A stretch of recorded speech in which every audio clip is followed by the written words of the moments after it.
Una mujer cruza la frontera marroquí. Sube a un autobús sin billete. No lleva documentos.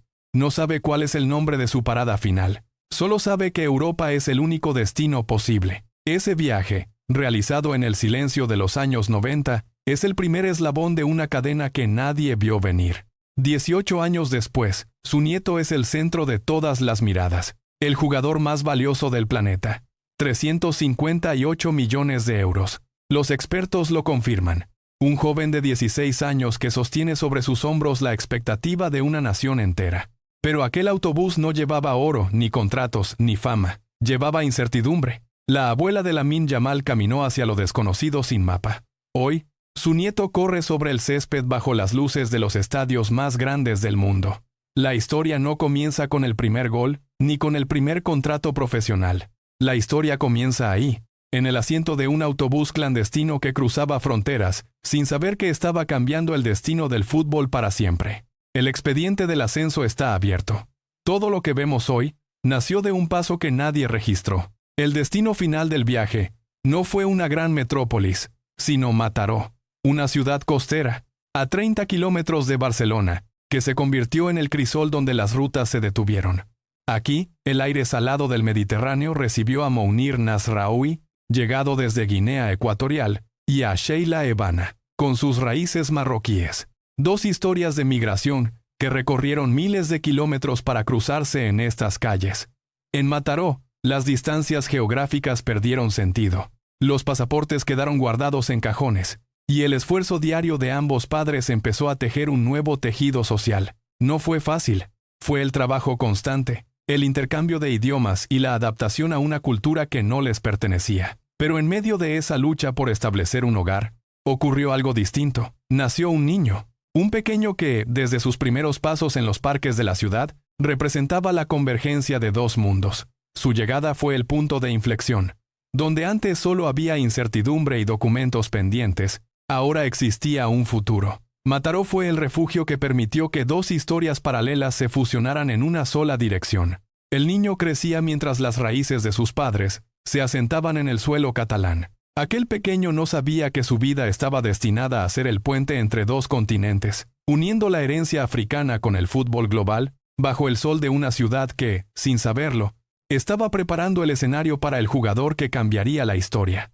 A los 5 años, el parque de Mataró era su único escenario. Mientras otros niños corrían sin un propósito claro, él se movía con el balón pegado al pie.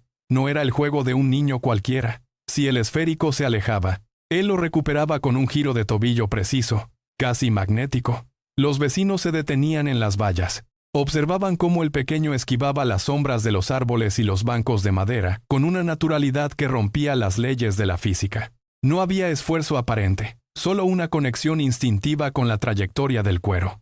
El balón obedecía a sus impulsos antes de que él mismo los ejecutara. Los adultos comentaban en voz baja, incrédulos, al ver cómo un niño tan pequeño mantenía el equilibrio en terrenos irregulares, sorteando obstáculos con una agilidad que parecía nacida de otro siglo. Aquello no era entrenamiento, era una anomalía. Cada toque de balón era una sentencia, una demostración de control que dejaba a los presentes en silencio, procesando lo que acababan de presenciar. No era solo talento, era una forma de moverse que no encajaba con el aprendizaje convencional. El niño no aprendía a jugar. El niño dictaba cómo debía rodar la pelota. Aquellos que lo vieron en esos primeros años comprendieron que no estaban ante un niño más del barrio, sino ante una fuerza que, tarde o temprano, exigiría ser reconocida por el mundo entero. En el año 2007, un vestuario se convirtió en el escenario de un encuentro que el tiempo transformaría en leyenda. Lionel Messi, el rostro que dominaba el fútbol mundial, se inclinaba sobre una bañera de plástico. Dentro, un bebé de apenas unos meses, Lamine, chapoteaba bajo el agua. La cámara capturó el instante. Manos expertas sosteniendo con cuidado el cuerpo del pequeño. No hubo palabras, solo el contacto del agua y la mirada de quien ya era un ídolo sobre quien aún no sabía caminar. Años después, esa imagen emergió del archivo como una premonición. La fotografía se volvió viral, recorrió las pantallas de todo el planeta, y dejó a los analistas sin respuestas lógicas. ¿Cómo explicar que el futuro heredero del trono estuviera en los brazos del rey, años antes de que el mundo supiera su nombre? La escena se siente como un rito de paso, un bautismo involuntario que marcó el camino del niño. No es casualidad. Insisten quienes ven en esta imagen el sello del destino inevitable. Aquel bebé, ajeno a la magnitud de la historia que se estaba escribiendo, recibía sin saberlo el testigo de una era. La foto no es solo un recuerdo, es la prueba física de que el fútbol tiene sus propios hilos invisibles, conectando a dos generaciones en un solo segundo bajo el agua. La Masia no es un refugio, es una máquina de precisión. Lamine entró en sus instalaciones bajo la mirada constante de entrenadores que buscaban fallos en cada pase. El peso de las expectativas se tradujo en rutinas diarias. Levantarse antes del amanecer, repetir el mismo movimiento de pierna frente a muros de hormigón, y correr hasta que los pulmones ardían. Las cámaras de televisión rodeaban los campos de entrenamiento. Cada vez que tocaba el balón, un centenar de ojos analizaban si su zancada era demasiado corta o su tiro demasiado lento. Él no respondía con palabras. Cuando un defensor experimentado se le acercaba para cerrarle el ángulo, Lamine no retrocedía. Ajustaba su centro de gravedad, mantenía la vista fija en la pelota y ejecutaba un cambio de ritmo seco, cortante. Aprendió a ignorar el murmullo de las gradas durante los partidos de categorías inferiores. Su cuerpo se volvió más firme, sus decisiones más rápidas. Ya no jugaba para divertirse en el parque, jugaba para sobrevivir al sistema. Los entrenadores notaron el cambio. El niño que improvisaba ahora calculaba. Cada sesión terminaba con él repitiendo el mismo ejercicio de tiro, una y otra vez, hasta que la luz artificial del campo era lo único que iluminaba su rostro sudoroso. La presión, lejos de quebrarlo, lo obligó a comprimir años de aprendizaje en meses de disciplina física absoluta. Se convirtió en un atleta que entendía el juego como una serie de problemas técnicos que él, y solo él, debía resolver en el campo. El campo de juego dejó de ser su único escenario cuando las banderas empezaron a reclamar su lealtad. España y Marruecos lanzaron sus ofertas. Los directivos de cada federación cruzaron llamadas constantes. La prensa deportiva alimentaba el fuego, publicando portadas que ponían en duda su identidad. Lamine se encontraba en una encrucijada, donde cada entrenamiento se convertía en un examen de nacionalidad. Los representantes buscaban respuestas claras en reuniones a puerta cerrada, mientras las redes sociales estallaban con debates que trascendían el deporte. Él se mantuvo al margen del ruido, encerrado en sus rutinas de entrenamiento, pero la presión era innegable. Un paso en falso, y su reputación quedaría marcada por la traición a una de sus raíces. Finalmente, el silencio se rompió con un comunicado oficial. Lamine eligió España. La decisión no fue una simple firma en un papel, fue un punto de no retorno que cerró las puertas a una opción y abrió de par en par el camino hacia el primer equipo. En el momento en que se hizo pública su elección, las tensiones se disiparon para dar paso a una nueva realidad. Ya no era un talento dividido entre dos mundos, sino el estandarte de un país que esperaba verlo debutar. La elección despejó el horizonte, eliminando las dudas externas y dejando a Lamine frente a un único objetivo: demostrar que su talento era superior a cualquier burocracia internacional. 29 de abril de 2023. El Camp Nou ruge. Lamine Yamal espera junto a la línea de cal. El cuarto árbitro levanta el tablero. Con 15 años, 9 meses y 16 días, el joven cruza el césped. Sus tacos golpean el terreno con firmeza mientras se dirige hacia la banda derecha. La grada guarda silencio un segundo, luego estalla. No hay espacio para el miedo. Lamine recibe el balón, encara al primer marcador y, con un toque seco, rompe la línea defensiva. El estadio entero se pone en pie. Cada movimiento es una descarga de adrenalina pura. Los cronómetros se detienen. En ese preciso instante, los registros históricos se hacen añicos. No es una promesa, es un jugador de élite ejecutando órdenes tácticas bajo una presión asfixiante. El balón se desplaza con precisión milimétrica hacia el área. La afición observa el nacimiento de una nueva era. Lamine no mira a las cámaras, solo busca el espacio libre, encuentra el ángulo y dispara. El debut ha terminado. La leyenda acaba de abrirse paso en el fútbol profesional. El récord es suyo. El campo es suyo.